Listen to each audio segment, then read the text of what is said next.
I've said it before, and I'm going to say it again. MAGA has been some of the worst sore winners that I have ever seen after the outcome of this election, and one person in particular, in Joe Rogan, who claims to be this guy just asking questions, wanting to stay out of politics, while he, in fact, put himself in the center of this election and continues to push lies and show just how out of touch and misinformed he actually is. Of course, we talked about him publicly announcing that he denied an interview with President Zelensky, but he just went public with another election lie that is blowing up in his face about Tim Walz, and we are going to get into that. But before we do, if I could quickly ask you to leave a like on this video, and if you haven't already and you enjoy our channel, to hit that subscribe button. It goes a long way, and it really means the world to me. Now, like I've said so many times before, it's important we understand Rogan in the way that he is misinforming his audience to combat this right-wing media ecosystem. So before we get into the latest lie that Joe Rogan was pushing about Tim Walz, I want to check out one he actually got called out for on his own show a couple of months ago. Ever seen that? No. Yeah. Show that video. So the video of him taking down the Minnesota flag and he replaced it with the new flag that looks a lot like the Somali flag. Wow. Minnesota has a huge population of Somalis in it. Well, isn't what's-her-face? Yes. Yeah. Omar. Yeah. Oh. But there's a video of him doing it. Man, Well, okay, well, let's see the video. But they did change the Minnesota state flag, correct? sometimes the false...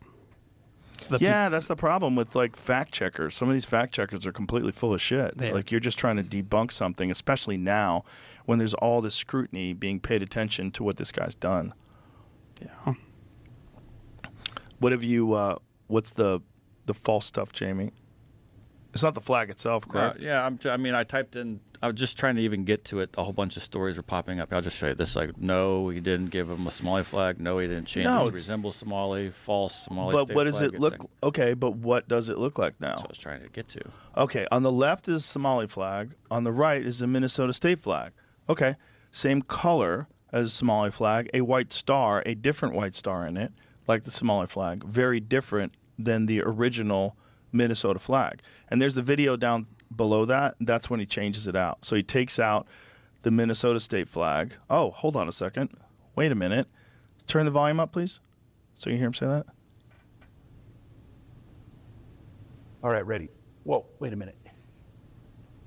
So he gets the flag, picks it up, moves it out of the way, and replaces it. Look at this.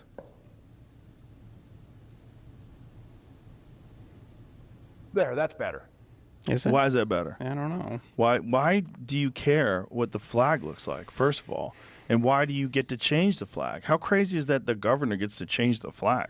Like, who else is involved in that decision to change the flag? Is that what happened? I don't know. Usually, it's a big event. They let people pick. You know, there's Right. No, we voting have a on it, bunch of people pick, that's a high population of Somalis in your state. I would imagine they would want to try to get that flag a little closer to home. So that was Rogan insisting and getting corrected, getting fact-checked, and then still not accepting the truth that Tim Walz didn't change the Minnesota state flag to be the Somali flag. I don't know why Joe Rogan would believe that crazy conspiracy theory, maybe because he's a crazy conspiracy theorist, but you could hear his own producer fact-checking him, his own guest fact-checking him, saying, no, the people of Minnesota, they voted to change their state flag, and that's the state flag that they chose. And who cares what it looks like besides the people of Minnesota? They get to decide. Once again, Joe Rogan immersing himself in all of these conspiracies and becoming so angry at them for no reason. And that's exactly what he admitted to on his own show and was kind of laughed at for. The reason he gave for why he wanted to get involved in this presidential election, even though he says he's just on the outside of it and doesn't even like politics. Just a complete lie. But check out what Rogan had to say about Tim Walz. Well, I wanted to stay out of the presidential election shit. Yeah, it's gross. Because I feel like I had to. I feel like this is so nuts. This is so nuts. When that Tim Walz guy, it's so nuts that guy was going to be the vice president. You're telling me, you're telling me this whole thing's fake. Then you're telling me you don't care if someone's a liar. You don't care if they lied about their military rank, where they served. You don't care if they lie about being an assistant. You don't care if they lie about Tiananmen Square. There's too many things. This is so crazy. You would get fired if you were an assistant manager at a oil changing company. Yeah. So he's saying that Tim Walz, who gave over 2 decades of service to our country in the military and, of course, in Congress and as governor of Minnesota as well, he's saying that that person lied about his military service, a lie that was debunked. But because Tim Walz was such a liar, which is just not true. Of course, we talked about the times that Tim Walz has misspoke. He apologized for those instances. But because of that, Joe Rogan had to go and endorse an actual pathological liar in Donald Trump, someone who used a lie about his bone spurs to avoid military service.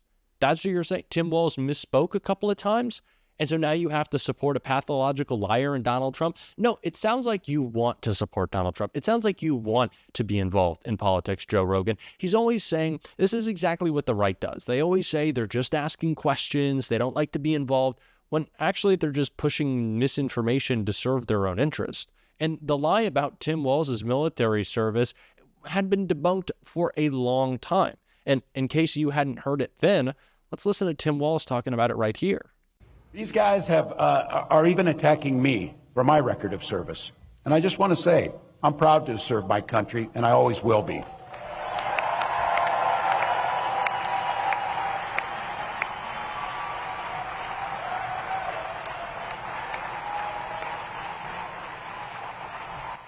With my dad's encouragement, a guy who served in the Army during the Korean War, I signed up for the Army National Guard 2 days after my 17th birthday. I served for the next 24 years for the same reason all my brothers and sisters in uniform do. We love this country. Then in 2005, I felt the call of duty again, this time of being service to my country in the halls of Congress. My students inspired me to run for that office, and I was proud to make it to Washington. I was a member of the Veterans Affairs Committee and a champion of our men and women in uniform. I'm going to say it again as clearly as I can. I am damn proud of my service to this country.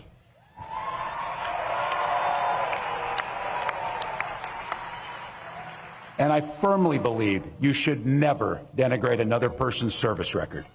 To anyone brave enough to put on that uniform for our great country, including my opponent, I just have a few simple words.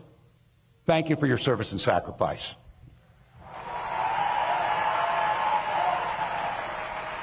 Joe Rogan can try as much as he wants to continue to attack Tim Walz. Still, I don't know why that's in the interest of Republicans. I guess they still see him as a threat, someone who represents progressive values, someone who is fighting for freedom still, going up against Donald Trump. Maybe that worries him. But I don't know why they continue to push this lie about Tim Walz's military record. It doesn't really make a lot of sense. But like I said, this is what Rogan is all about. He can say that he's just asking questions, but what he's really doing is just misinforming his audience. And we have to be able to push back against it. And I talked about this when Rogan said that he would not have Zelensky on his show, although I think it's incredibly important that Democrats go into these spaces where you see the traditional young male audience. It is important. We need to be doing more of that. But we also can't just rely on these people who, one, clearly don't want to hear the truth, and sometimes won't even allow it on their shows. They won't allow other opinions. We saw Rogan didn't want Zelensky, and I'm sure Tim Walz would have gone on Rogan, and he probably didn't want him. But we have to continue to do all we can to push back against these lies, which is exactly what Chris Hayes did when this story, this nonsense lie, was being pushed about Governor Walz, and I want to check that out right here. Walz retired in 2005 at the rank of Master Sergeant. Party says because he wanted at that point to speak freely about political injustice, specifically the Iraq War. The following year, he was one of more than 60 anti-war veterans running for Congress as the Fighting Dems, a group that included Jim Webb, Patrick Murphy, and Tammy Duckworth. I spent 24 years in the Army National Guard. I spent the better part of 2 decades as a public school teacher. I'm a small business owner, I'm a father, and I'm a husband. I intend to come here to Washington to provide authentic leadership and to truly represent the people of my district and the people of the United States. After a surprise victory in a red district, Walz became the highest-ranking enlisted veteran ever to serve in Congress and worked to help end the military's anti-gay, don't ask, don't tell policy. I had students that I taught in the classroom, coached on the football field, trained in my guard unit, and they went off to Iraq to fight for this nation. They went off to Afghanistan to fight for this nation. Not once in my career did the question of sexual orientation ever come up. It's time to erase this this mistake for our security and for Americans, and I'll be with you every step of the way. After Donald Trump was elected president, Walz became the ranking Democrat on the House Veterans Affairs Committee. He fought the Trump White House plans for privatizing veterans' health care while using his own experiences with the VA to help other veterans get their benefits. Walz's experience in the armed forces is an atypical one for most Americans, particularly for politicians at the national level. I mean, there really is literally no one like him. And now Walz is running with Kamala Harris against Donald Trump and J.D. Vance. And perhaps not that surprisingly, Republicans are trying to swift vote Walz, denigrating his service the way they did with Vietnam vet John Kerry 20 years ago, saying he stole valor and left the army to avoid going to Iraq. It's a playbook Republicans also used against Walz when he ran for governor of Minnesota, and it failed then because they're lies. It turns out when voters hear about the quarter-century Walz spent as a citizen soldier, the time he spent since then fighting for Iraq and Afghanistan veterans to get the benefits they deserve, they don't see what Republicans do. They see a rare kind of veteran in politics who can cut through the self-serving BS rather than adding to it. We always have to continue to set the record straight on the BS being pushed from the right, especially from Joe Rogan. Such a massive audience, and we need to be working every single day to push back how he's misinforming them, and that's what we're going to be doing on this show every single day. And if you want to support that, as always, you can hit that subscribe button, you can leave a like on this video, and if you stuck around at the end, you can drop a blue heart in the comments. And until next time, I'll see you soon.